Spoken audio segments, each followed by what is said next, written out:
تے رہیں۔ اے حکومت وقت، کیا ہمارا جرم یہ ہے کہ ہم اپنے حق کے لیے آواز بلند کرتے ہیں؟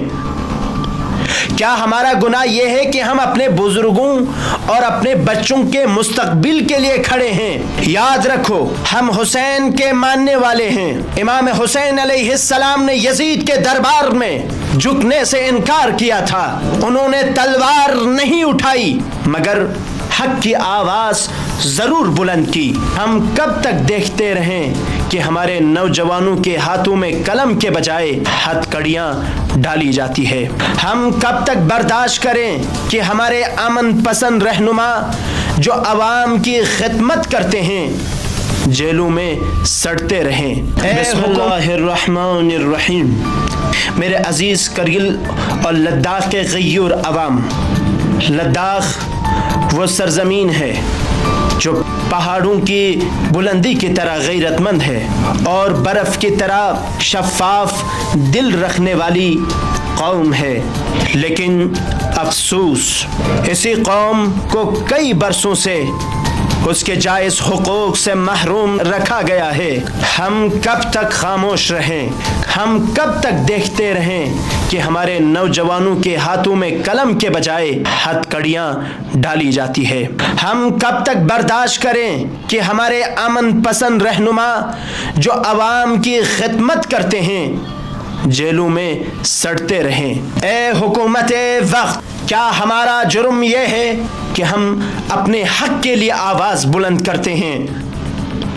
کیا ہمارا گناہ یہ ہے کہ ہم اپنے بزرگوں اور اپنے بچوں کے مستقبل کے لیے کھڑے ہیں؟ یاد رکھو، ہم حسین کے ماننے والے ہیں۔ امام حسین علیہ السلام نے یزید کے دربار میں جھکنے سے انکار کیا تھا۔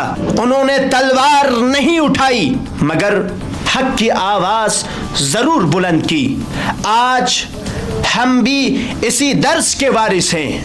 ہم بندوق سے نہیں، ہم پتھروں سے نہیں، بلکہ اپنے حق کی صدا سے تمہارے ایوانوں کو ہلا دیں گے۔ ہم واضح اور بار بار کہنا چاہتے ہیں، ہم تا آخر اپنے حقوق کا مطالبہ کرتے رہیں گے۔ یہ ہمارا عہد ہے، یہ ہمارا حلف ہے اور ہم اپنی آواز کو کبھی دبائیں گے نہیں۔ لیکن ایک بات سب کے سامنے واضح ہے اور رہے گی، ہم امن پسند قوم ہے۔ ہم جنگ نہیں چاہتے، ہم پتھر بازی نہیں چاہتے، ہم تشدد کے ذریعے حالات بگڑنے نہیں دیں گے۔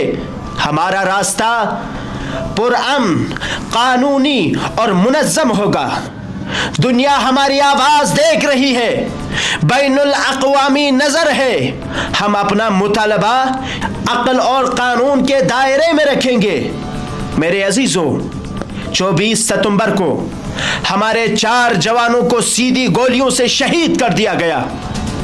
ان کا خون آج ہم اور آپ سے سوال کر رہا ہے، کیا ہم ان شہیدوں کے لہو کو ضائع ہونے دیں گے؟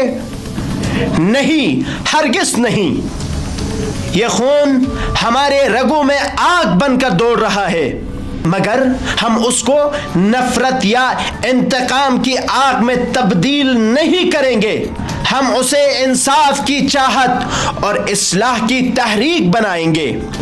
ہم خصوصی طور پر حکومت سے پرزور اپیل کرتے ہیں، سونم وانگچک وہ امن پسند تعلیمی اور ماحولیاتی کارکن جنہوں نے پوری دنیا میں لداخ کا نام روشن کیا اور ہندوستان کی عزت بڑھائی، انہیں فوری طور پر رہا کیا جائے۔ ان کی گرفتاری نہ صرف ایک انسان کو نہیں بلکہ لداخ کی آواز کو خاموش کرنے کی کوشش کی ہے۔ ہم ان کی فوری غیر مشروط اور انسانی رہائی کا مطالبہ کرتے ہیں۔ وہ تمام نوجوان جنہیں احتجاج یا اس کے بعد گرفتار کیا گیا ہے، جنہیں جیل میں رکھا گیا ہے، ان کی فوری، شفاف اور قانونی رہائی کی بھی ہم سخت اپیل کرتے ہیں۔ غیر ضروری طویل نظر بندی قبول نہیں۔ ہم حکومت وقت سے سوال کرتے ہیں، آپ کی ضمیریں کہاں سو گئی ہے؟ آپ نے وعدے کیے تھے